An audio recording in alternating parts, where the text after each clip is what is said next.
Hey everybody, my name's Chris and this is the Office Field Guide. I'm reviewing every episode of The Office ever, and today we are looking at Frame Toby, and I promise not to overuse this. No! God, please, no! No! No!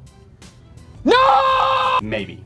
Okay, this one was written by Mindy, Kaling and directed by Jason Reitman, who I talked about more in the last episode he directed, which was Local Ad. Okay, so Frame Toby aired originally on November 20th, 2008, was viewed by 8.4 million people, and currently has an 8.6 out of 10 on IMDb. And the trivia question for today is, what did Dwight frame a bear for?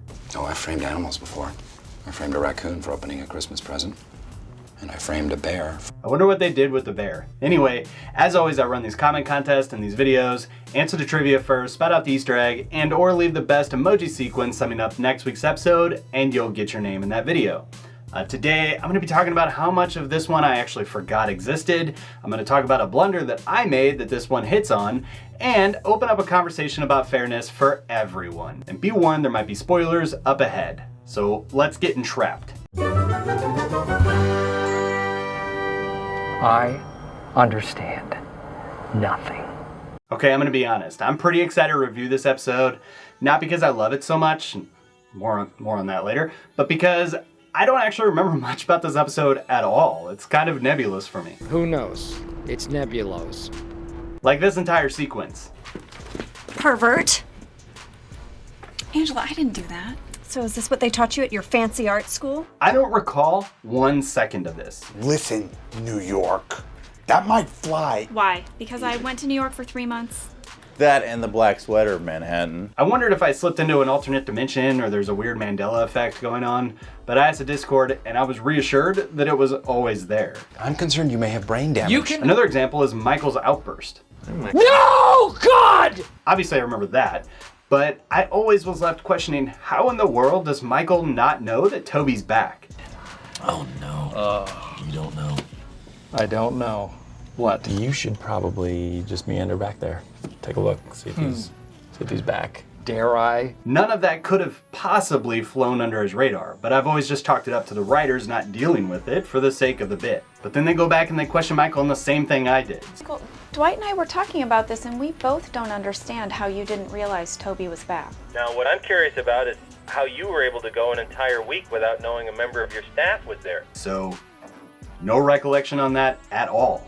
And I also, ironically, totally blocked out this joke. Maybe I just blocked Toby from my mind. Oh, interesting. Continue. Like someone who's molested. Doesn't remember it for years. Also, if you would have asked me last year what episode Pam starts receptionist working at Dunder Mifflin again after New York, I'd probably be at a loss. First thing in the morning then. Welcome back. The point is that this episode has these highs and these lows, but they do it in such a good rhythmic way that it kind of feels like a roller coaster. No one remembers all of the thrilling twists and turns, just the major things that get locked into your brain. So I'm giving Kaling major credit for this, but I'll get more into this later. I'm just gonna talk about some of the smaller stuff I picked up on this episode. So a couple weeks ago, I asked this. I'm not sure what draws the line for a fireable offense in the Scranton office. Am I getting fired? Now is really not the time.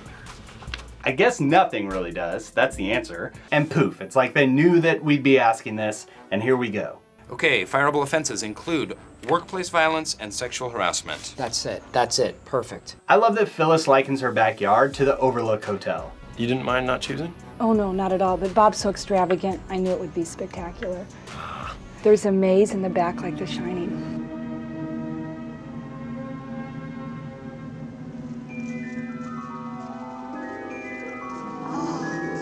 I also love the way that they were able to seal in that Jim's house is in the bad part of town, so simply. Oh, it's on Linden Ave, by the quarry?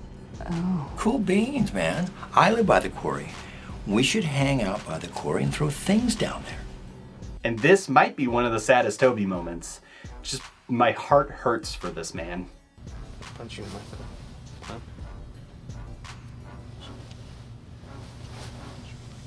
Okay, and I've talked about this before, but this is Lee Eisenberg and Gene Stupinski, the writers for the series. Okay, when Ryan comes out, he seems to know that Pam's the writer of the original note.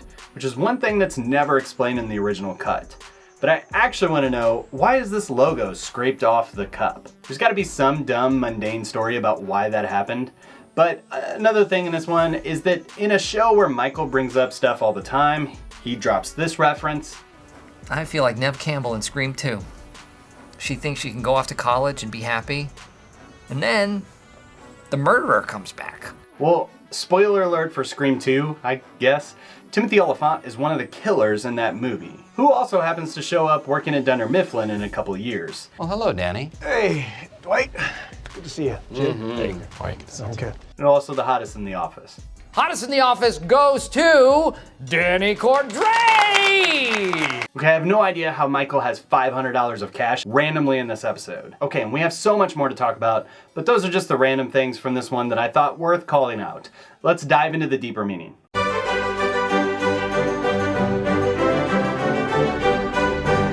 What does a bean mean? Someone please explain it to Cap. This episode has a lot of debatable things that I'd love to just serve up for discussion. First, the microwave debate. If that's my only crime, is it a worse crime than leaving a filthy microwave? Amen. Don't, this is for real. Just clean it up yourself if it bothers you so much. It's not my mess.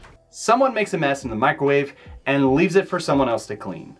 Pam opts to make a note and stick it out on the cabinet. This kind of does remind me of a spree of false fire alarms that my building had back in the day. That over the course of a year, we had about 7 false fire alarms, and the culprit was burnt popcorn, smoking, and setting off those alarms. The entire workforce of a few thousand people had to stop work and evacuate the building, costing the company some serious money in so many ways, because of a bag of 50-cent popcorn. So they had to put these signs up basically telling people that it was outlawed to make popcorn and that you could buy some fresh popped popcorn down in the cafeteria. People lost their minds. People don't like to be told what to do.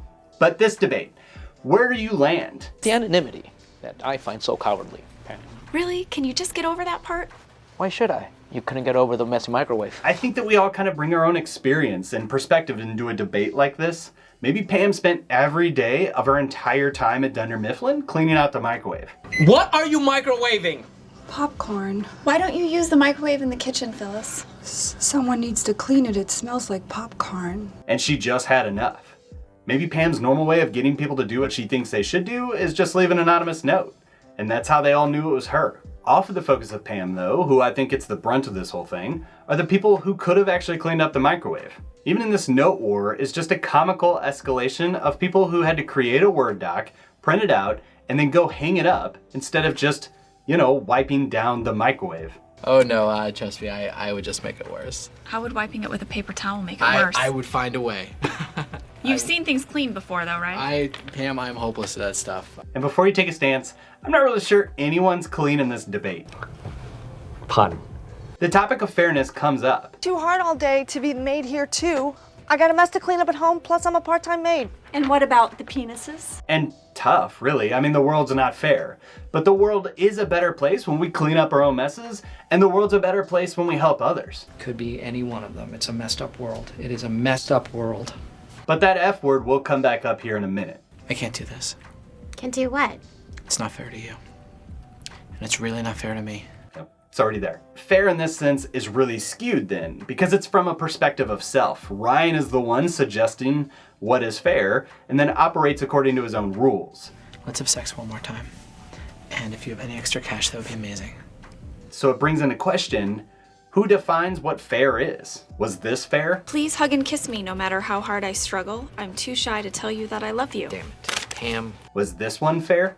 She's been waiting for me all these years. She's never taken another lover. I don't care. I don't show up. I go to Berlin. Was this? Matter. Hit him! Oh! Hit him, chicken! Yeah, punch him. Hey, come on, Ryan. Whose side are you on? Come on, man. I mean, Michael says this. Just seems awfully mean. But sometimes the ends justify the mean. But then he seems to renege on framing Toby once he sees how unfair it is. That's mine! No, Michael, no! Yes, it's mine! But it doesn't really change the way he treats Toby. You think I framed you and you're worried about the taxpayer? God! But those aren't the only debates in this episode. Should Jim have bought this house without talking to Pam? Today's a big day. Today is the day that I show Pam the house that I bought for us. Without telling her. And then also, did Pam really love this house? I can't exactly tell what they were going for by showing her in this emotional shock and quietness, then switching to this. I love it. You do? Yeah, I love it. Really? I mean, you bought me a house. Pam makes this comment later. I mean, you were gonna do this without me? Well, you bought the house without telling me, so I thought I could sell it without telling you. But I don't consider that snide as much as it's just the truth. And it's also the way Jim seems to take it. Oh, okay.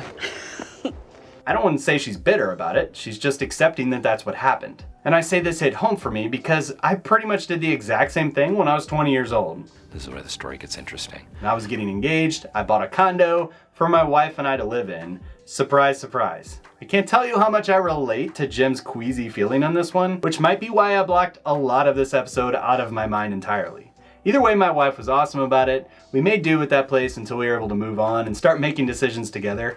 When I think about that time though, I remember that it was probably unfair for me to do that to my wife. I mean, I basically hijacked where she was gonna live for the next few years. I'm not ashamed of it. I'm not proud of it. It is what it is. So was it okay for Jim to buy that place? You're in for a spanking, my friend.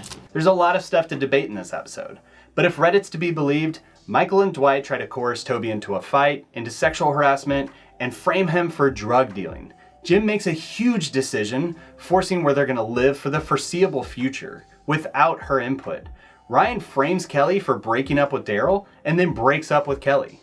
But yeah, Pam is definitely the worst because she made a passive-aggressive sign. Was that passive-aggressive? I think that was passive-aggressive. All right, let's rate this thing.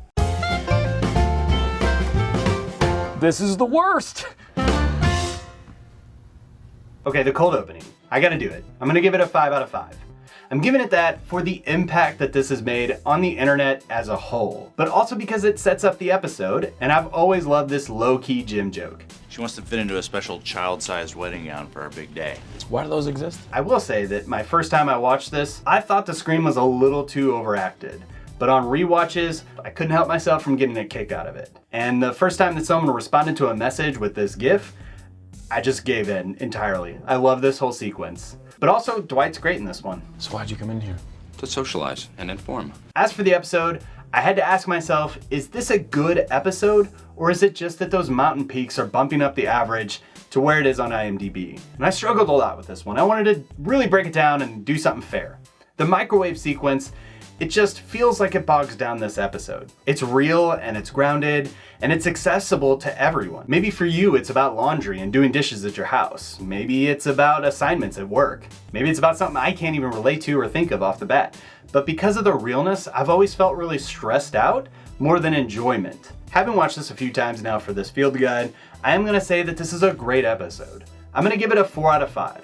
I think it's masterfully written by Mindy Kaling, and even in those valleys, there's so much stuff to love. Like when Michael's trying to get Pam to go give Toby that note, Dwight's just hanging out in the office with this huge grin on his face. Creed's comment, I live by the quarry. We should hang out by the quarry and throw things down there. And man, I don't even understand why this outro exists or was needed, but it's awesome.